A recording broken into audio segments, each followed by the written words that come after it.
Alam mo, kapag mag-a-abroad ka, dapat buo at malakas ang loob mo.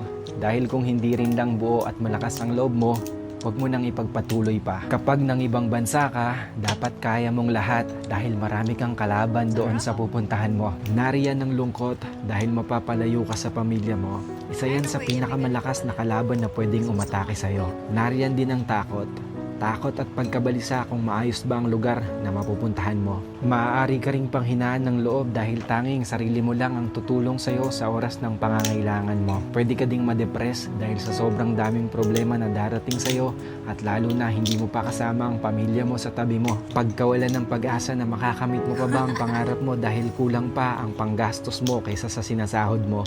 At marami pang iba. Ilan lang yan sa maaari mong maranasan kapag nang ibang bansa ka. Pero dapat kapag nag-abroad ka, kaya mong magtiis at magsakripisyo para sa pangarap mo. Kaya mong indahin ang lahat ng lungkot para sa pamilya mo. Kaya mong kainin ang pride mo kahit na alam mong iba ang trabaho na madadatnan mo sa pupuntahan mo. Kaya mong magtiyaga ng matagal na panahon para sa mga minamahal mo. At kaya mo dapat makibagay lalo na't iba't ibang klase ng tao at nasyonalidad ang makakasalamuha mo. Kapag nag-abroad ka, lahat ng feelings ay mararamdaman mo. Minsan nga tutulo na lang yung luha mo nang hindi mo namamalayan. Pero isipin mo na pansamantala lang ito. Dahil sa pag-alis mo, nangangahulugan na may pangarap ka para sa sarili mo at para sa mga mahal mo sa buhay. Dalawa lang ang pwede mong kahinatnan sa